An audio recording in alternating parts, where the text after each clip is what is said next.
고은솔은 28년이라는 세월 동안 이 세상의 변두리에서 조용히 살아왔다. 그녀는 사람들의 시선에서 벗어나기 위해 항상 고개를 숙였고 존재감을 드러내지 않기 위해 작은 목소리로 말했다. 뺨에 깊게 패인 흉터는 그녀를 세상과 단절시키는 거대한 벽이었다. 그 흉터는 단순한 외상의 흔적이 아니었다. 그것은 그녀의 모든 자신감, 희망, 그리고 꿈을 앗아간 비극적인 사고의 기록이었다. 흉터는 그녀의 얼굴에 새겨진 낙인이자 세상이 그녀를 못생긴 여자로 규정하는 가장 큰 이유였다. 그녀는 매일 아침 거울을 볼 때마다 그 낙인을 확인해야 했고, 그럴 때마다 자존감은 모래성처럼 무너져 내렸다. 그녀는 하던 일을 멈추고 잠시 허리를 폈다. 고단함이 몰려왔지만 그녀는 이미 익숙해진 통증이었다. 복도의 끝 창문 너머로 보이는 도심의 화려한 불빛은 그녀에게는 완전히 다른 세상의 풍경이었다. 그곳의 사람들은 흉터를 가리기 위해 고개를 숙일 필요가 없었고 작은 목소리로 말하며 존재감을 감출 필요도 없었을 것이다. 그녀는 무심코 자신의 뺨에 손을 가져다 댔다. 거친 흉터의 감촉이 그녀의 손가락 끝에 전해졌다. 그 감촉은 그녀의 현실을 냉정하게 일깨워 주었다. 그녀는 지하 창고로 향했다. 그곳에서 그녀는 낡은 작업복을 갈아입고 굳은 살이 박인 손으로 작은 도시락을 꺼냈다. 밥과 김치, 그리고 며칠 전에 먹다 남은 멸치볶음이 전부였다. 그녀는 혼자서 천천히 숟가락을 들었다. 창고의 희미한 불빛 아래 그녀의 그림자는 더욱 왜소해 보였다. 그녀는 한 숟가락 한 숟가락을 씹으며 오늘 하루 있었던 일들을 되짚어 보았다. 아침에 버스에서 내릴 때 어떤 학생이 그녀의 뺨을 보고 소공어렸던 일. 병원 원장님이 흉터 좀 가리고 다니라고 무심코 던진 말. 그런 작은 상처들이 모여 그녀의 내면을 갉아먹고 있었다. 그때 창고 문 밖에서 희미한 야옹 소리가 들렸다. 소리는 작았지만 고통이 가득했다. 은솔은 숟가락을 내려놓고 문을 열었다. 바깥 복도의 쓰레기통 옆에는 앙상한 새끼 고양이 한 마리가 몸을 웅크리고 있었다. 한쪽 뒷다리에 심한 상처가 나 있었고 피가 흐르고 있었다. 고양이는 그녀를 보자 겁을 먹은 듯 도망치려 했지만 다리의 통증 때문에 이내 털썩 주저앉아 버렸다. 고양이는 가느다란 목소리로 울며 그녀를 올려다보았다. 그 눈빛은 마치 도움을 간청하는 듯 절박해 보였다. 은솔은 망설였다. 그녀는 이미 퇴근 시간이 한참 지난 뒤였고 집으로 돌아가기에는 너무 늦었다. 하지만 고통스러워하는 작은 생명을 외면할 수 없었다. 그녀는 조심스럽게 고양이에게 다가갔다. 고양이는 여전히 경계했지만 그녀의 부드러운 손길에는 저항하지 못했다. 은솔은 고양이를 안아들고 자신의 방으로 데려왔다. 그녀는 능숙하게 구급 상자를 꺼내 들었다. 물리치료실에서 일하며 배운 간단한 상처 치료법은 그녀에게 익숙했다. 그녀는 소독약으로 상처를 닦아내고 깨끗한 거즈로 붕대를 감아주었다. 고양이는 그녀의 따뜻한 손길에 안심한 듯 그녀의 품 안에서 가르릉거리는 소리를 냈다. 그녀는 자신의 도시락 반찬이었던 멸치볶음을 조금 덜어 고양이에게 주었다. 고양이는 굶주렸는지 허겁지겁 먹기 시작했다. 고양이를 보살피는 동안 은솔의 얼굴에는 오랜만에 희미한 미소가 번졌다. 그녀는 흉터에 대한 아픔, 외로움, 고단함을 잠시 잊을 수 있었다. 일을 마치고 집으로 돌아온 은솔은 좁은 하숙방에 들어섰다. 방은 고요했고 그녀의 그림자는 벽에 길게 늘어졌다.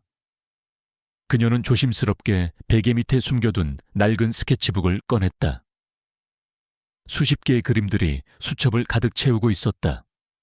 아름다운 드레스 세련된 정장 독창적인 디자인의 옷들이 연필선으로 섬세하게 표현되어 있었다. 그녀의 손끝에서 그려진 이 그림들은 그녀가 한때 얼마나 큰 꿈을 품고 살았는지 보여주는 증거였다. 10년 전 그녀는 촉망받는 패션 디자인 전공 학생이었다. 뛰어난 재능으로 교수의 기대를 한 몸에 받았고 미래의 유명 디자이너로 불리기도 했다. 하지만 부모님을 잃은 교통사고는 그녀의 삶을 송두리째 흔들어 놓았다. 사고 후 그녀의 얼굴에는 깊은 흉터가 남았고 그녀의 마음에도 지울 수 없는 상처가 새겨졌다. 그녀는 더 이상 사람들 앞에 설 용기가 없었다. 그녀의 디자인은 세상의 빛을 보지 못한 채 이 낡은 스케치북에만 숨겨져 있었다. 그녀는 디자이너의 꿈을 포기하고 그저 하루하루를 버텨내는 삶을 선택했다. 그녀는 연필을 들고 다시 스케치북을 펼쳤다. 밤하늘을 수놓은 별들처럼 빛나는 이브닝 드레스를 그리기 시작했다. 연필 끝에서 뿜어져 나오는 선 하나하나는 그녀의 내면에 잠들어 있던 열정을 다시 깨우는 것 같았다. 그녀는 그림을 그리는 순간만큼은 흉터의 아픔을 잊을 수 있었다. 그림은 그녀에게 유일한 안식처였다. 그녀는 그림을 그리며 자신이 아직 살아있음을 느꼈다. 그녀는 그림을 그리다가 문득 그날 오후 길고양이를 구해주었던 일을 떠올렸다. 작고 약한 생명을 구해주었던 그 순간의 따뜻함이 그녀의 마음속에 남아있었다. 그녀는 자신이 흉터 때문에 세상과 단절되어 있었지만 여전히 다른 생명에 대한 연민과 사랑을 가지고 있음을 깨달았다. 그것은 그녀가 가진 가장 큰 아름다움이었다. 그녀는 스케치북을 덮었다. 내일이면 다시 평범한 일상으로 돌아갈 것이다. 흉터가 있는 얼굴로 사람들의 시선을 피하고 조용히 자기 몫의 일을 해내야 할 것이다. 하지만 그녀는 알지 못했다. 그녀의 작은 선행이 그녀의 삶에 거대한 폭풍을 몰고 올 것을. 그녀가 구했던 그 작은 생명처럼 그녀도 누군가를 구하게 될 것이고 그 만남이 그녀의 운명을 영원히 바꿔놓을 것이라는 것을. 그녀의 삶의 폭풍은 이미 시작되고 있었다. 고운 소리 잠에 든 지 겨우 2시간 낡은 탁상시계가 요란한 소리를 내며 그녀를 깨웠다. 새벽 4시, 그녀는 늘어지는 몸을 억지로 일으켜 쓰며 머리맡에 알람을 껐다. 깊은 잠을 이루지 못해 몸은 청은망은이었지만 그녀에게 늦잠이란 있을 수 없는 일이었다. 그녀는 몽롱한 정신을 다잡고 조용히 화장실로 향했다. 거울 속 그녀의 얼굴에는 깊은 잠이 부족한 흔적이 역력했다. 그리고 그 무엇보다 선명한 것은 오른쪽 뺨을 길게 가로지르는 흉터였다. 그녀는 무심코 손을 뻗어 그 거친 흔적을 쓸어보았다. 이제는 그 감촉이 익숙해져 버렸다. 상처가 없었던 자신의 얼굴이 어땠는지 기억조차 나지 않을 만큼 오랜 세월이었다. 머리를 단정하게 묶고 낡은 작업복으로 갈아입은 그녀는 조용히 방문을 열었다. 방문 앞 복도 한쪽 구석에 놓아둔 종이 상자 안에 길고양이가 가르릉거리는 소리를 내며 잠들어 있었다. 잘 자렴, 그녀는 속삭이듯 말했다. 그녀는 자신이 잠시나마 이 작은 생명에게서 위안을 얻고 있음을 깨달았다. 은솔은 문을 닫고 밖으로 나섰다. 그녀의 평온하고 단조로운 일상이 이제 곧 산산조각 날 것이라는 것을 전혀 모르는 채였다. 바깥은 아직 어둠에 잠겨 있었고 새벽의 차가운 공기가 그녀의 뺨을 스쳤다. 새벽녘 도로는 한산했고 그녀는 익숙한 길을 묵묵히 걸어갔다. 수천 번도 더 걸었을 이 길은 그녀에게 일상과도 같은 평화로운 공간이었다. 그녀는 걷는 내내 오늘 해야 할 일들을 머릿속으로 정리했다. 환자들이 사용했던 치료기구들을 소독하고 병원 바닥을 닦고 쓰레기를 분리수거하는 일. 그녀의 삶은 이처럼 단순하고 반복적이었다. 그 단순함 속에서 그녀는 나름대로의 평화를 찾으려 애썼다. 그녀는 자신의 묻힌 꿈과 재능에 대한 생각, 그리고 흉터 때문에 겪어야 했던 수많은 상처들을 잠시 잊기 위해 노력했다. 그녀가 평소보다 조금 빠른 걸음으로 걷고 있을 때였다. 낡은 상가 건물들 사이에 어두운 골목에서 희미한 신음소리가 들려왔다. 은솔은 걸음을 멈추고 귀를 기울였다. 바람소리 속에 섞여 거의 들리지 않았지만 분명 고통에 찬 사람의 소리였다. 심장이 쿵 하고 내려앉는 듯한 느낌이 들었다. 그녀는 그 소리를 외면하려 했다. 저건 내 일이 아니야. 나는 그냥 내 갈 길을 가야 해. 그녀는 스스로에게 다짐했다. 그녀는 항상 위험한 상황을 피하고 낯선 사람들과의 접촉을 최소화하며 살아왔다. 존재하지 않는 사람처럼 그림자처럼 사는 것이 그녀에게는 가장 안전한 삶의 방식이었다. 하지만 신음소리는 점점 더 절박해졌다. 단순한 소리가 아니었다. 그것은 도움을 갈망하는 생명의 외침이었다. 그녀는 불현듯 어제 구해주었던 길고양이를 떠올렸다. 고통에 몸부림치던 작은 생명. 그 순간 그녀의 이성은 멈추고 본능적인 연민이 그녀의 발걸음을 이끌었다. 그녀는 깊은 심호흡을 하고 어두운 골목 안으로 조심스럽게 들어섰다. 곰팡이 냄새와 쓰레기 냄새가 코를 찔렀지만 그녀는 아랑곳하지 않았다. 가로등 불빛이 희미하게 비추는 골목의 안쪽 쓰러져 있는 한 남자가 보였다. 남자는 고급스러운 검은색 정장을 입고 있었지만 옷은 심하게 찢겨 있었고 피로 물들어 있었다. 그의 어깨와 옆구리에서는 끊임없이 피가 흘러나오고 있었다. 그는 한 손으로 상처 부위를 필사적으로 누르고 있었지만 피는 손가락 사이로 계속해서 뿜어져 나왔다. 그의 얼굴은 창백했고 눈빛은 흐릿하게 초점을 잃어가고 있었다. 고통이 너무 커서인지 그의 미간은 잔뜩 찌푸려져 있었다. 은솔은 그를 보자마자 몸이 굳어버렸다.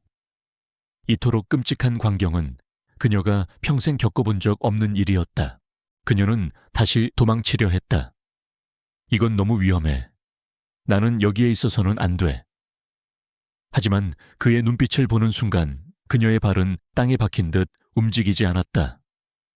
그 눈빛은 한때 세상을 호령했을 것 같은 차갑고 강인한 눈빛이었지만 지금은 죽음의 공포와 절망이 뒤섞여 있었다. 마치 절벽 끝에 서서 마지막으로 잡을 동아줄을 찾는 사람의 눈빛이었다. 그 절박함이 은솔의 마음을 흔들었다. 그녀는 자신도 모르게 그에게 다가갔다. 그녀는 떨리는 목소리로 물었다. 괜찮으세요, 제가? 구급차를 불러드릴게요. 남자는 고통 속에서도 희미하게 웃으며 고개를 저었다. 안 돼. 아무도 부르지 마시오. 그들이 날 찾을 거요. 그의 목소리는 거의 들리지 않을 정도로 약해져 있었다. 경찰도 병원도 안 돼. 아무도 믿지 마시오. 은솔은 혼란스러웠다. 그들이 누구일까? 왜 이 사람은 병원에도 갈 수 없는 걸까? 혹시 범죄에 연루된 사람일까? 그녀의 마음속에는 수많은 의문과 함께 공포가 밀려왔다. 하지만 동시에 그의 눈빛은 거짓말을 하고 있지 않았다. 그녀는 그의 말을 믿었다. 알았어요. 알았으니까 움직이지 마세요. 은솔은 그의 말에 따라 구급차를 부르지 않기로 했다. 하지만 이 상태로 그를 방치할 수는 없었다. 그녀는 온 힘을 다해 그를 일으켜 세우려 했다. 그는 생각보다 훨씬 무거웠다. 그녀는 거의 쓰러질 뻔했지만 포기하지 않았다. 그녀는 그의 팔을 자신의 어깨에 두르고 그의 몸을 겨우 지탱했다. 비틀거리는 두 사람의 발걸음은 힘겨웠다. 그의 몸에서 풍기는 짙은 피냄새와 고통에 찬 신음소리가 그녀의 오감을 마비시키는 것 같았다. 골목을 빠져나오자 그녀는 다시금 난관에 부딪혔다. 택시를 잡으려고 했지만 새벽 시간에는 택시를 찾기 어려웠고 설령 택시가 온다고 해도 피투성이가 된 그를 태워줄 리 만무했다. 그녀의 하숙집은 걸어서 10분 거리였다. 병원까지는 훨씬 더 멀었다. 그녀에게는 유일한 선택지가 하나뿐이었다. 자신의 하숙집. 그녀는 불안했지만 그를 안전한 곳으로 옮겨 응급처치라도 해야 한다는 생각에 망설일 틈이 없었다. 겨우겨우 하숙방에 도착한 은솔은 온몸의 힘이 다 빠져 쓰러질 것만 같았다. 그녀는 그를 낡은 침대 위에 조심스럽게 눕혔다. 침대 시트는 순식간에 피로 얼룩졌다. 여기가 어디요? 그는 희미한 목소리로 물었다. 제 방이에요. 일단 여기 계세요. 제가 치료해 드릴게요. 그녀는 대답했다. 은솔은 다시 구급상자를 꺼내 들었다. 그녀는 능숙하게 찢어진 옷을 가위로 잘라내고 소독약과 거즈 붕대를 꺼냈다. 그녀는 떨리는 손으로 그의 상처를 닦아냈다. 그의 상처는 생각보다 훨씬 깊었고 위험해 보였다. 그녀는 최대한 침착하게 하지만 정성스럽게 상처를 치료했다. 이 순간만큼은 그녀가 병원 잡무직 직원이 아니라 누군가의 생명을 구하고 있는 의사처럼 느껴졌다. 치료를 받는 동안 그는 고통을 참으려 애쓰는 듯 미간을 찌푸렸지만 그녀에게 아무 말도 하지 않았다. 치료를 마친 은솔은 땀을 닦으며 그의 얼굴을 바라보았다. 그는 깊은 잠에 빠져 있었다. 그녀는 그의 얼굴 반쪽만을 볼 수 있었지만 그의 날카로운 콧날과 단단한 턱선 그리고 길게 뻗은 속눈썹에서 그가 매우 잘생긴 남자라는 것을 알 수 있었다. 낯선 사람 그리고 그가 풍기는 거부할 수 없는 압도적인 아우라에 그녀는 불안했다. 그는 대체 누구일까? 왜 이런 위험한 상황에 처하게 되었을까? 은솔은 뜬 눈으로 밤을 지새웠다. 그녀는 낡은 의자에 앉아 침대 위에 그를 지켜보았다. 그녀의 평범했던 삶은 이미 산산조각이 나 있었다. 그녀는 스스로를 안전한 틀에 가두고 살아왔지만 이제 그 틀은 깨져버렸다. 그녀는 그를 도운 순간부터 더 이상 예전의 삶으로 돌아갈 수 없게 되었다. 그녀의 앞에 놓인 길은 이제 예측할 수 없는 위험과 혼란으로 가득 차 있었다. 그녀의 눈에 비친 것은 단지 한 남자의 모습만이 아니었다. 그것은 그녀의 새로운 운명이었다. 상호작용 촉구, 은솔은 이제 위험한 비밀을 가진 남자와 함께하게 되었습니다. 과연 이 만남은 그녀의 삶에 어떤 변화를 가져올까요? 다음 장에서는 드디어 그 남자의 정체가 조금씩 드러납니다. 계속해서 이야기가 궁금하시다면 구독과 알림 설정을 눌러 다음 이야기를 놓치지 마세요. 고은솔의 좁은 하숙방은 이제 강민준이라는 거대한 존재로 인해 완전히 다른 공간이 되어버렸다. 민준은 침대 대부분을 차지한 채 깊은 잠에 빠져 있었고 은솔은 낡은 의자에 앉아 밤새 그를 지켜보았다. 한밤중에 열에 시달리며 식은땀을 흘리는 그를 위해 물수건을 갈아주었고 가끔은 그의 임에 손을 얹어 열을 재기도 했다.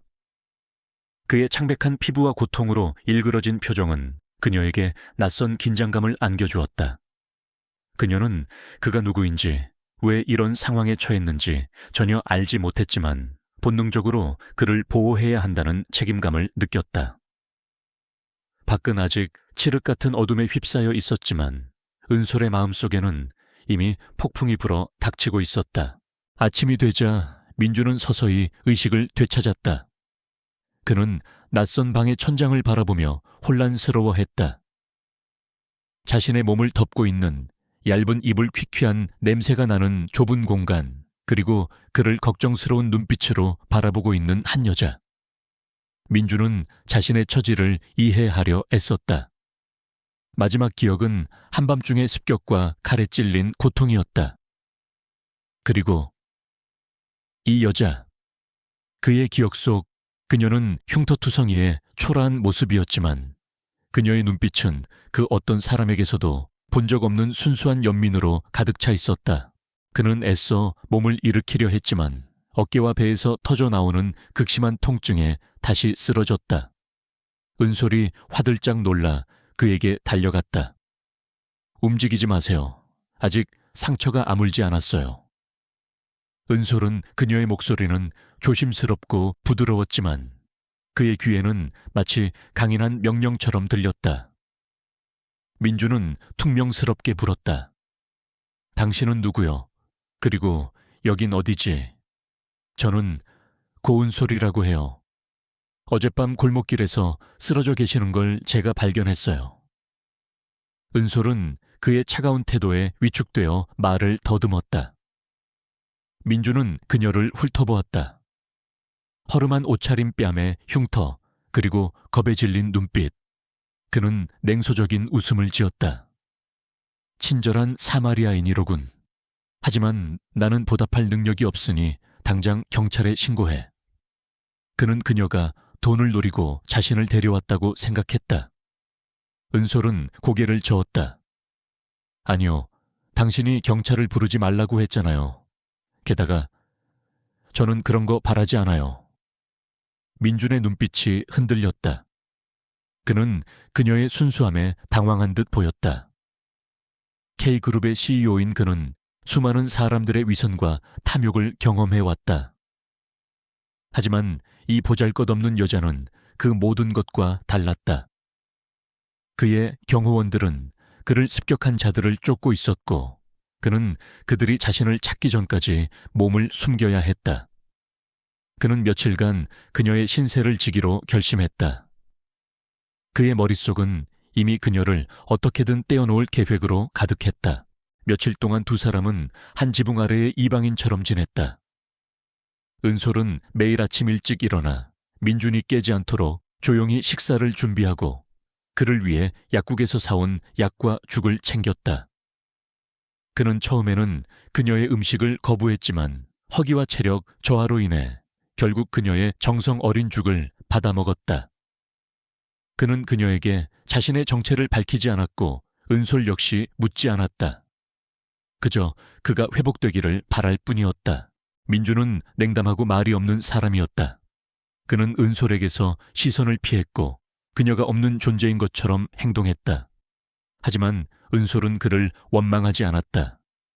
그녀는 그가 겪고 있는 고통과 불안감을 어렴풋이 짐작할 수 있었다.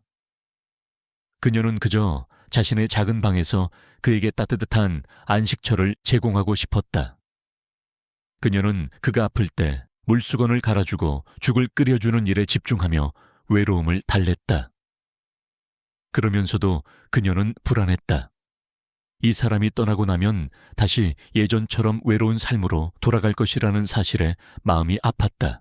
그러던 어느 날 오후 은솔은 민준의 몫으로 가져다 놓은 죽을 먹으려다 실수로 그릇을 엎질렀다. 죽이 바닥에 쏟아지고 그녀의 베개 밑에 있던 낡은 스케치북이 바닥으로 떨어졌다. 민준이 그 광경을 목격했다. 은솔은 당황하여 스케치북을 숨기려 했지만 이미 늦었다. 호기심이 발동한 민준은 차가운 목소리로 말했다. 그게 뭐지? 은솔은 주저하며 스케치북을 건넸다. 민준은 무심한 표정으로 페이지를 넘겼다. 그러나 처음에는 무표정했던 그의 얼굴에 서서히 놀라움이 번졌다. 그는 한 장 한 장 정교한 스케치들을 꼼꼼하게 들여다보았다. 이걸 당신이 그렸나? 은솔은 고개를 끄덕였다. 네, 그냥 취미로요. 민주는 더 이상 아무 말도 하지 않았다. 그는 스케치북을 은솔에게 돌려주고는 다시 침대에 누웠다. 하지만 그의 마음속은 이미 격렬한 파도가 일렁이고 있었다. 이 보잘것없는 여자에게 이렇게 놀라운 재능이 숨겨져 있었다니. 그의 날카로운 사업적 감각은 그녀의 스케치가 단순한 취미가 아님을 직감했다. 스케치 속의 디자인들은 독창적이고 섬세했으며 이미 유명 디자이너들의 작품을 능가하는 수준이었다. 그는 그녀의 디자인에서 순수함과 열정, 그리고 예술에 대한 진정성을 보았다. 그것은 그가 오랫동안 잃어버렸다고 생각했던 감정들이었다. 한편 K그룹의 기획이사인 이서진은 민준의 실종에 초조해하고 있었다.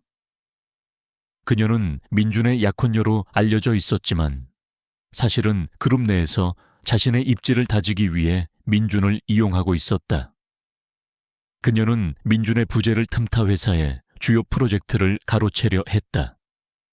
하지만 민준의 실종이 계획이 없던 변수였다. 그녀는 사설 탐정을 고용해 민준의 행방을 추적했다. 그리고 며칠 후 탐정은 민준이 의문의 여성과 함께 사라졌다는 증거를 찾아냈다.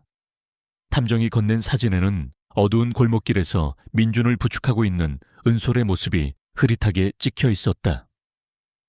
서진은 사진 속 은솔의 흉터투성이 얼굴을 보고 비웃었다.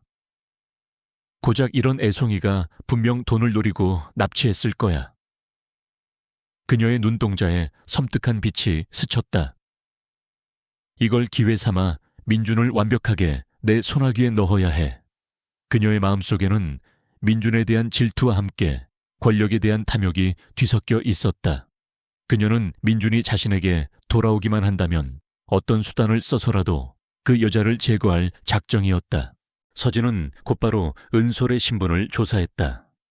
그녀가 보잘것없는 잡무직 직원이라는 사실을 알게 되자 서진은 은솔을 쉽게 처리할 수 있는 상대로 여겼다. 그녀는 곧 은솔에게 접근할 계획을 세웠다. 은밀하고 교활하게 민준을 영원히 그녀에게서 떼어놓을 방법이었다. 민준은 침대에 누워 생각에 잠겼다. 이서진의 배신과 음모는 예상했던 일이었다. 하지만 은솔의 예상치 못한 재능은 그에게 깊은 인상을 남겼다. 그는 그녀의 스케치에서 느껴지는 열정과 섬세함을 보았다. 그것은 그가 오랫동안 잃어버렸다고 생각했던 순수한 아름다움이었다. 그는 은솔을 단순한 조력자가 아닌 이 폭풍 속에서 자신을 지탱해줄 유일한 빛으로 여기기 시작했다. 그는 그녀에게 복잡한 감정을 느끼기 시작했다. 연민 감사, 그리고 이끌림. 그는 은솔에게 자신의 정체를 밝히고 그녀의 재능을 세상에 드러내도록 도와주기로 결심했다. 하지만 이 모든 것은 그녀를 더 큰 위험에 빠뜨릴 수도 있다는 사실을 그는 알고 있었다. 그는 그녀를 보호하기 위해 그녀의 삶에 영원히 머물러야 할지도 모른다는 생각을 처음으로 하게 되었다. 강민준이 사라졌던 며칠 동안 K그룹 내부에는 미묘한 긴장감이 감돌았다. 그의 부재는 이서진에게는 절호의 기회였다.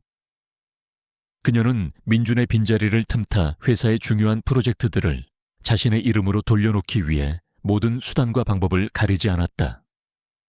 그녀의 궁극적인 목표는 민준의 권력을 자신의 손아귀에 넣고 그룹 내에서 자신의 입지를 확고히 하는 것이었다. 그녀의 계획은 거의 완벽하게 진행되고 있었다. 하지만 그녀의 예상과는 달리 민준은 갑작스럽게 회사로 복귀했다. 그는 아직 상처가 완전히 아물지 않았지만 이서진의 음모가 어디까지 진행되었는지 파악하고 더 이상 지체할 수 없다고 판단했다. 민준은 복귀하자마자 이서진이 추진하던 모든 프로젝트를 보류시켰다.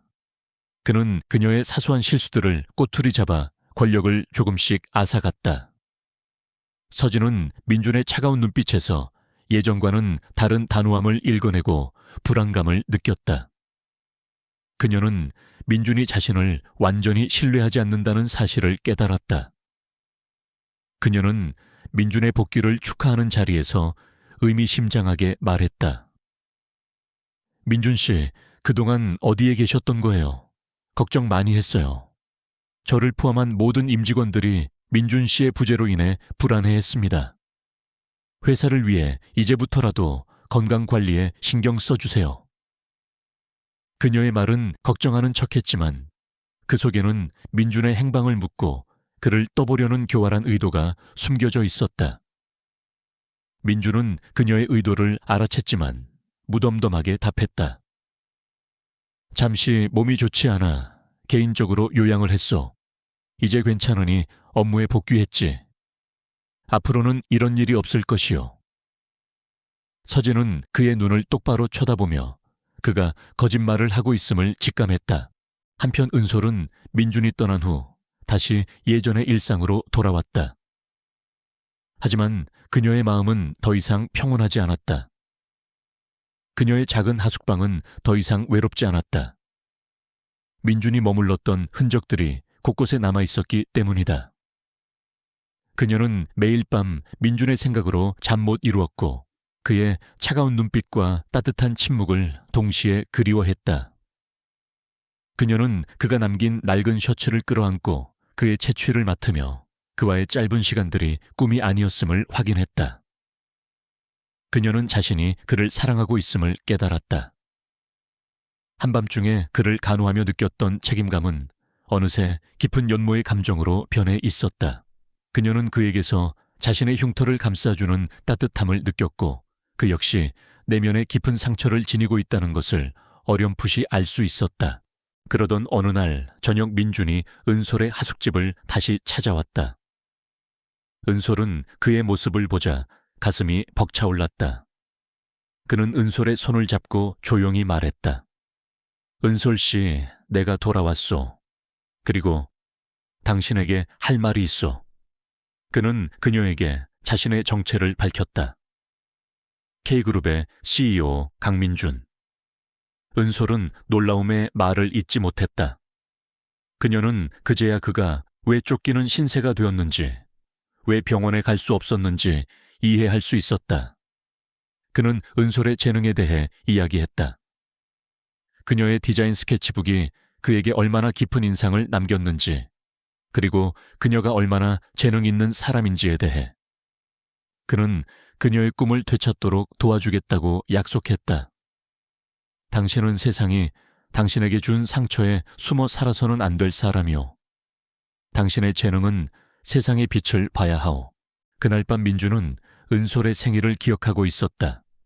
그는 그녀를 위해 작은 케이크를 준비했고 두 사람은 촛불을 켜고 조용히 생일을 축하했다. 그들은 함께 와인을 마시며 서로의 이야기를 나누었고 서로의 진심을 확인했다. 은솔은 민준의 따뜻함에 이끌렸고 민준은 은솔의 순수함에 매료되었다. 그날 밤 그들은 서로의 상처를 보듬어주며 육체적, 정신적으로 하나가 되었다. 그들의 사랑은 시작되었고 그들의 삶에는 새로운 희망이 피어나고 있었다. 그러나 행복은 오래가지 않았다.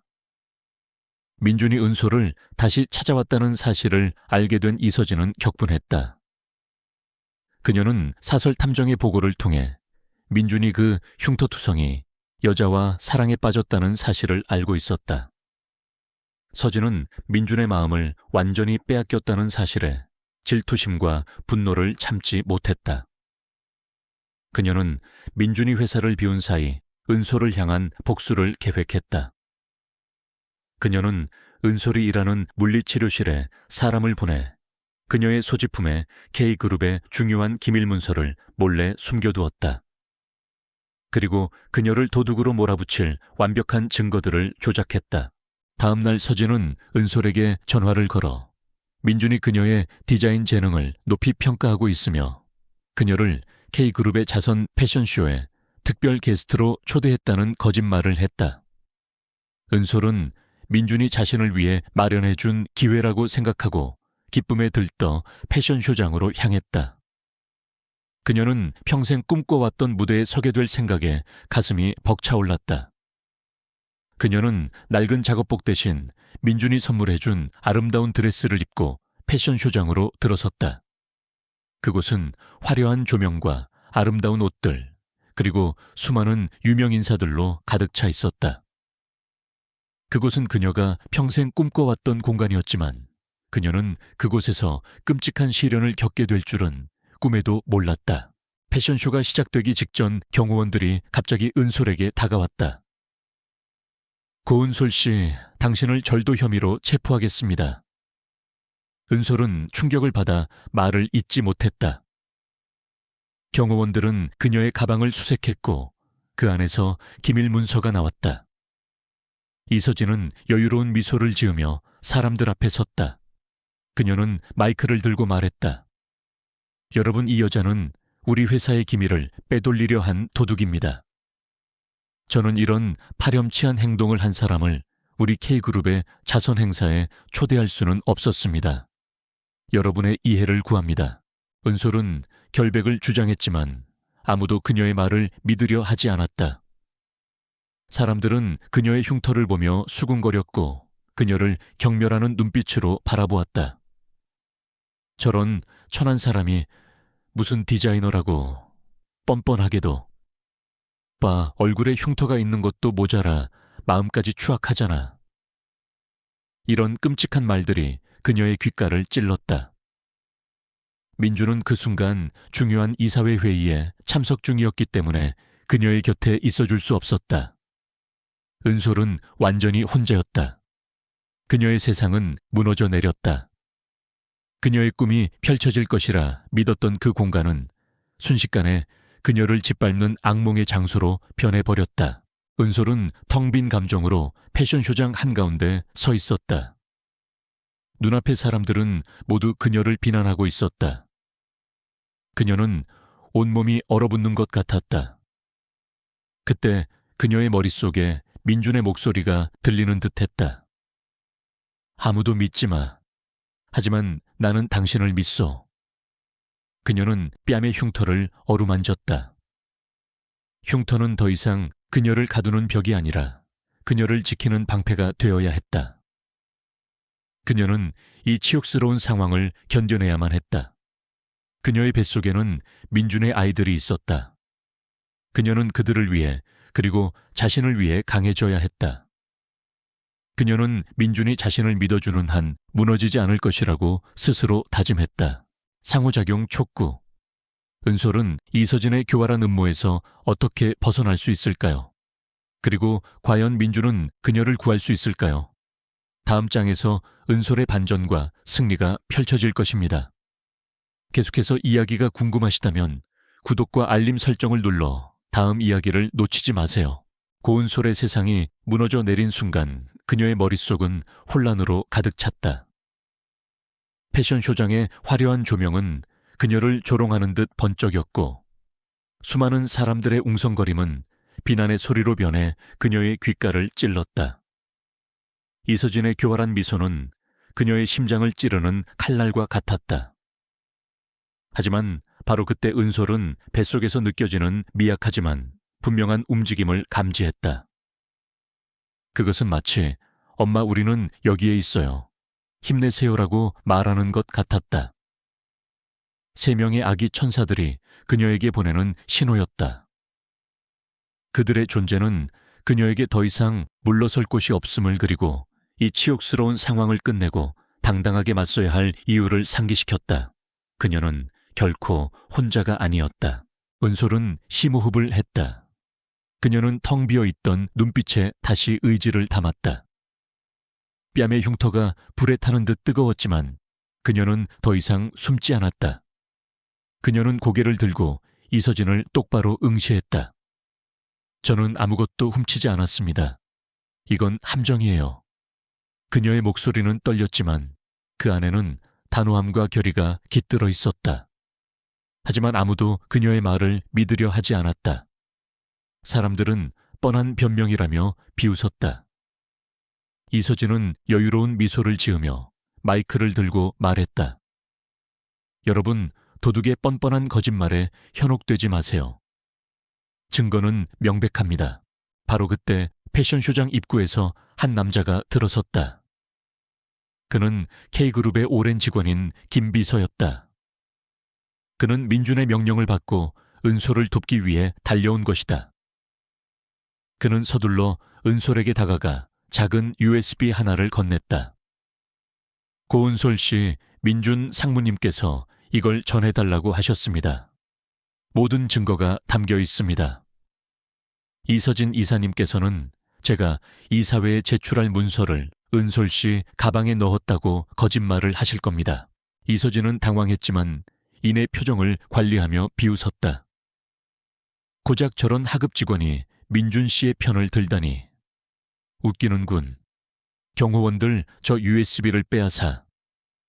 그녀는 경호원들에게 은밀한 눈짓을 보냈다. 하지만 은솔은 재빨리 USB를 자신의 손에 쥐고 그 누구에게도 빼앗기지 않겠다는 듯 단단히 움켜쥐었다. 그녀는 더 이상 겁에 질린 작은 여자가 아니었다. 그녀는 뱃속에 있는 아이들을 위해, 그리고 자신의 명예를 위해 싸우는 강인한 엄마였다. 그 순간 문이 다시 열리며 강민준이 등장했다. 그는 중요한 이사회 회의를 끝마치고 급하게 달려온 참이었다. 그의 얼굴은 피로에 물들어 있었지만 그의 눈빛은 이서진을 향한 분노와 은솔을 향한 걱정으로 불타고 있었다. 민준이 텅 빈 무대 위로 올라서자 모든 사람들의 시선이 그에게로 향했다. 그들은 민준의 등장에 술렁거리기 시작했다. 이게 무슨 짓입니까, 이서진 이사? 민준의 목소리는 차갑고 단호했다. 이분은 제 사람입니다. 당신이 감히 모욕할 수 있는 분이 아니오. 이서진은 애써 태연한 척하며 말했다. 민준 씨 오해입니다. 이 여자는 우리 회사의 기밀을 빼돌리려 한 도둑입니다. 저는 회사를 위해 당연한 조치를 취한 것입니다. 민준은 대답 대신 은솔에게 다가가 그녀의 손을 잡았다. 그리고는 사람들을 향해 외쳤다. 저는 이서진 이사가 고은솔 씨를 모함하고 있다는 증거를 가지고 있습니다. 민준은 그녀가 가지고 있던 USB를 받아들고 무대 뒤편에 대형 스크린에 연결했다. 화면에는 이서진이 경호원들에게 은밀한 지시를 내리는 영상이 재생되었다. 이서진은 은솔의 소지품에 기밀 문서를 숨기고 그녀를 도둑으로 몰아붙이라고 지시했다. 영상 속 그녀의 목소리와 표정은 너무나도 명백했다. 모든 것이 녹화되어 있었다. 그녀의 사악한 미소와 비열한 계획이 낱낱이 드러나는 순간이었다. 패션쇼장은 순간 얼음처럼 조용해졌다. 사람들은 경악에 찬 표정으로 이서진과 은솔을 번갈아 보았다. 이서진은 얼굴이 하얗게 질린 채 말을 잇지 못했다. 그녀의 교활한 미소는 이미 사라지고 없었다. 그녀의 몰락이 눈앞에 펼쳐지는 순간이었다. 그때 은솔이 민준의 손을 잡고 앞으로 나섰다. 그녀는 스크린에 자신의 디자인 스케치를 띄웠다. 그녀는 자신의 디자인에 대해 설명하기 시작했다. 그녀의 목소리는 더 이상 떨리지 않았다. 그녀는 자신의 꿈과 열정을 그리고 그 모든 것이 흉터 때문에 묻혀야 했던 슬픈 과거를 이야기했다. 그녀는 자신이 도둑이 아니라 단지 자신의 꿈을 사랑하는 디자이너 지망생이라고 말했다. 그녀의 진심 어린 이야기는 사람들의 마음을 움직였다.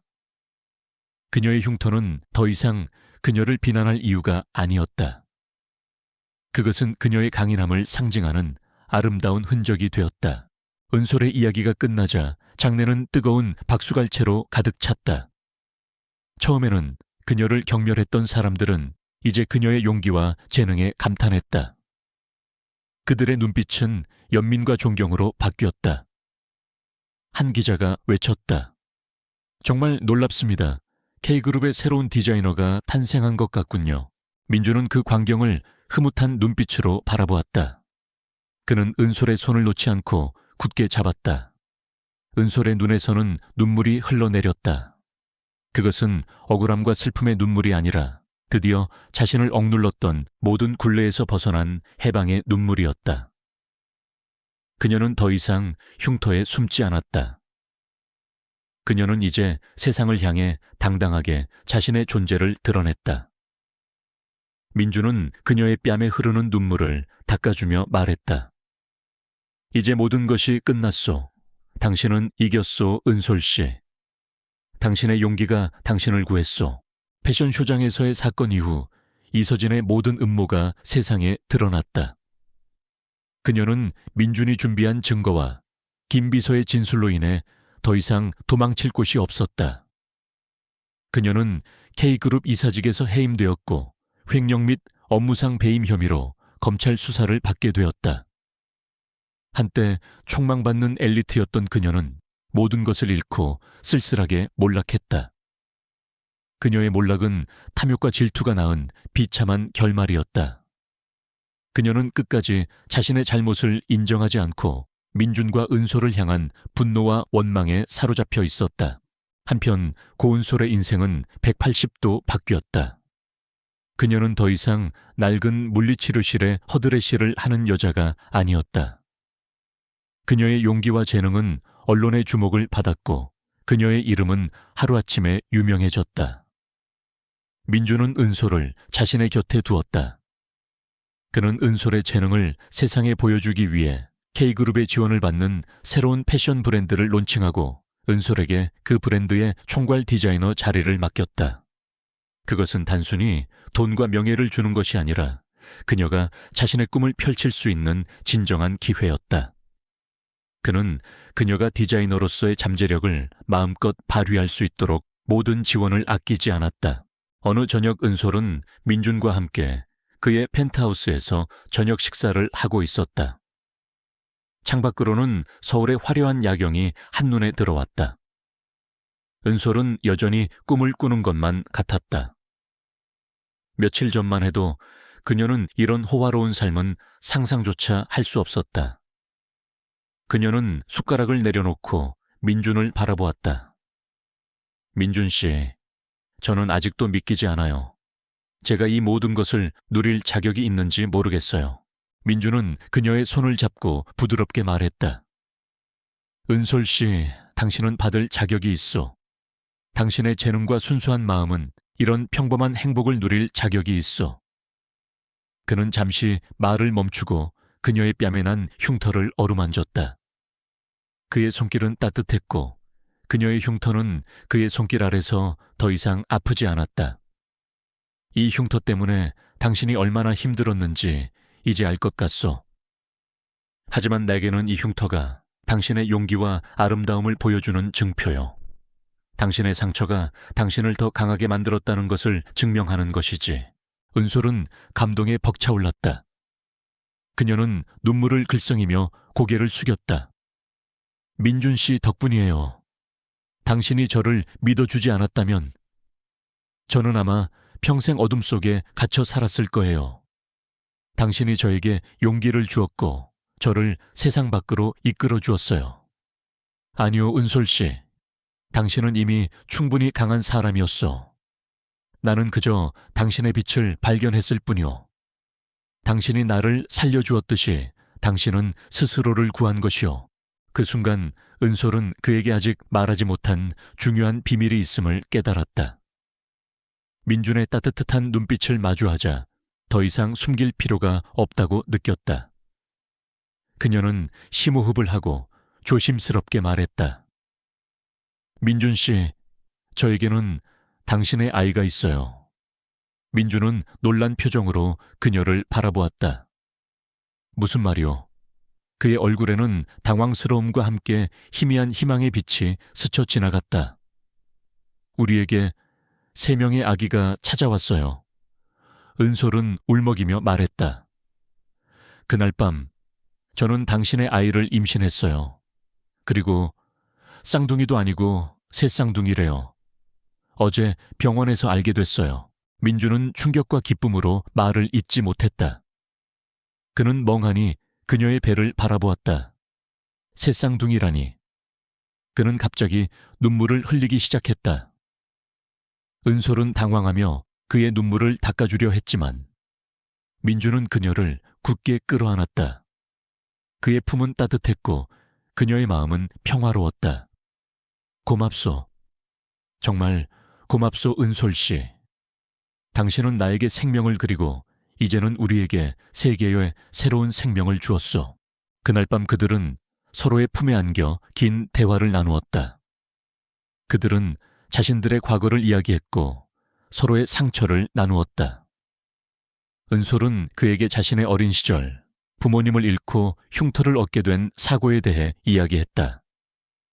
민주는 그녀의 이야기를 조용히 들어주었고 그녀의 아픔에 깊이 공감했다.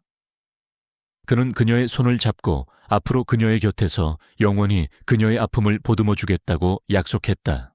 민주는 또한 은솔의 이름을 딴 자선재단을 설립하겠다는 계획을 밝혔다. 재단은 어려운 환경에 처해 있지만 재능을 가진 젊은이들을 돕는 것을 목표로 삼았다. 은솔 씨의 흉터는 당신을 상처 입히는 것이 아니라 다른 사람들을 이해하고 사랑할 수 있는 힘을 주었소. 그 힘으로 세상을 더 아름답게 만들어 주시오. 은솔은 그의 말에 깊은 감동을 받았다. 그녀는 이제 더 이상 외로운 존재가 아니었다. 그녀는 사랑하는 남자와 그리고 뱃속에 있는 3명의 아기 천사들과 함께 새로운 삶을 시작하게 될 것이다. 그들의 미래는 밝고 따뜻한 희망으로 가득 차 있었다. 시간은 흐르고 고은솔과 강민준의 삶에도 새로운 봄이 찾아왔다. 흉터 때문에 세상의 시선으로부터 숨어 살았던 은솔은 이제 당당한 여성 기업인이자 새 아이의 엄마가 되어 있었다. 그녀의 뺨에 난 흉터는 더 이상 그녀의 약점이 아니었다. 그것은 그녀의 강인함과 아름다운 내면을 증명하는 훈장처럼 빛나고 있었다. 그녀는 자신의 이름을 딴 패션 브랜드 에르미아 헤르미아를 성공적으로 론칭했고 그녀의 디자인은 독창성과 섬세함으로 전 세계적인 사랑을 받았다. 패션계는 그녀의 천재적인 재능과 독특한 감각에 매료되었다. 그녀는 더 이상 낡은 하숙방에 숨어 사는 보잘것없는 여자가 아니었다. 그녀는 자신의 꿈을 향해 나아가는 용감한 여성이자 수많은 사람들에게 영감을 주는 존재였다. 오늘 은솔은 자신의 자선재단인 새싹재단의 개관식에 참석했다. 재단은 그녀처럼 어려운 환경 속에서도 꿈을 포기하지 않는 젊은이들을 돕기 위해 설립되었다. 개관식은 성대하게 열렸고 수많은 언론과 각계각층의 인사들이 참석했다. 은솔은 단상 위에 올라섰다. 예전의 그녀였다면 사람들 앞에 서는 것조차 상상하지 못했을 것이다. 하지만 이제 그녀는 자신감으로 빛났다. 그녀는 진심이 담긴 목소리로 말했다. 이 재단은 저 혼자만의 힘으로 만들어진 것이 아닙니다. 저에게 용기와 사랑을 주신 분, 그리고 저를 믿어준 모든 분들 덕분입니다. 여러분의 꿈은 결코 작지 않습니다. 여러분의 상처는 여러분을 가두는 것이 아니라 여러분의 빛을 더 밝게 만들어줄 것입니다. 저의 흉터가 저를 세상에 대한 두려움으로 가득 채웠을 때 저는 희망을 잃지 않았습니다. 그리고 오늘 저는 이 자리를 통해 여러분께 그 희망을 전하고 싶습니다. 그녀의 연설은 모든 이들의 마음에 깊은 울림을 남겼다. 단상 아래 민주는 3명의 아이들을 품에 안고 있었다. 2 아들 강한결과 강한을 그리고 딸 강빛나. 새 쌍둥이는 민준과 은솔을 똑 닮아 총명하고 밝았다. 아이들은 엄마의 연설을 들으며 천진난만하게 손뼉을 쳤다. 민준은 은솔을 바라보며 말없이 미소 지었다. 그의 눈빛에는 깊은 사랑과 자부심이 담겨 있었다. 한때 차갑고 외로웠던 그의 인생은 이제 따뜻함과 행복으로 가득 차 있었다. 은솔과 아이들은 그의 삶에 찾아온 가장 큰 축복이자 영원한 안식처였다. 개관식이 끝나고 은솔은 아이들을 품에 안고 있는 민준에게 다가갔다. 여보 고생했어요. 아이들이 많이 컸네요. 민준은 그녀의 이마에 부드럽게 입을 맞추었다. 당신이 더 고생했소. 정말 자랑스럽소 은솔. 당신은 내 삶의 모든 것을 바꾸어 놓았소. 그들의 사랑은 서로의 아픔을 치유하고 서로의 꿈을 이루어 주었다. 그들의 사랑은 기적과 같았다. 은솔은 재단의 한 방을 둘러보았다. 그곳에는 그녀의 첫 번째 스케치북과 함께 그녀의 디자인들이 전시되어 있었다. 한 젊은 여학생이 은솔의 스케치북을 유심히 바라보고 있었다. 그 여학생의 뺨에도 흉터가 있었다. 그녀는 사람들의 시선을 의식하는 듯 흉터가 있는 부분을 손으로 가리고 있었다. 은솔은 그 학생에게 다가가 따뜻한 미소를 지으며 말했다. 괜찮아요. 그 상처는 당신을 더 특별하고 아름답게 만들어 줄 거예요. 숨기지 마세요. 당신의 재능을 세상에 보여주세요. 이 재단이 당신을 도와줄 것입니다. 여학생은 은솔의 뺨에 난 흉터를 보고 놀라지 않았다. 오히려 희망을 찾은 듯한 눈빛으로 그녀를 바라보았다. 은솔은 그 여학생의 눈빛에서 과거의 자신을 보았다. 그리고 그녀가 걸어왔던 고통의 길을 이제는 누군가를 돕는 길로 바꿀 수 있다는 사실에 가슴 벅차올랐다. 이야기의 마지막 장면은 고은솔과 강민준 그리고 새 쌍둥이 아이들이 함께 해변을 걷는 모습이다. 파도가 밀려와 그들의 발을 간지럽히고 아이들은 모래 위를 뛰어다니며 즐거워했다. 은솔은 민준의 품에 안겨 아이들을 바라보았다. 그녀의 얼굴에는 행복한 미소가 가득했다. 그녀의 흉터는 더 이상 슬픔의 상징이 아니었다. 그것은 그녀가 겪었던 모든 고통과 그 고통을 이겨낸 승리의 증거였다. 그녀는 이제 완벽한 행복을 찾았고 그 행복은 그녀의 주변 사람들 그리고 그녀의 재단을 통해 세상 곳곳으로 퍼져나갈 것이다. 바닷바람이 그들의 머리카락을 흩날리고 석양이 바다를 붉게 물들였다. 한때 외로웠던 한 여자와 차가웠던 한 남자는 이제 서로에게 온전한 가족이 되었다. 그들의 이야기는 흉터가 아픔이 아닌 희망의 씨앗이 될 수 있음을 보여주며 막을 내린다. 늦은 오후 서울의 도시가 점점이 박힌 보석처럼 반짝이기 시작했다. 하지만 그 빛은 바다 물리치료실의 지하에 있는 낡은 방까지는 닿지 못했다. 보잘것없는 키에 마른 몸을 가진 고은솔은 빗자루를 들고 병원의 복도를 정성스레 쓸고 있었다. 빗자루가 낡은 리놀륨 바닥을 스치는 소리는 텅 빈 공간의 고요를 깨는 유일한 소리였다. 오래된 알코올, 소독약과 나이든 의사가 피우는 값싼 담배 냄새는 이미 그녀의 일상에 깊숙이 배어 있었다. 그녀에게 이 냄새는 곧 삶의 냄새였다.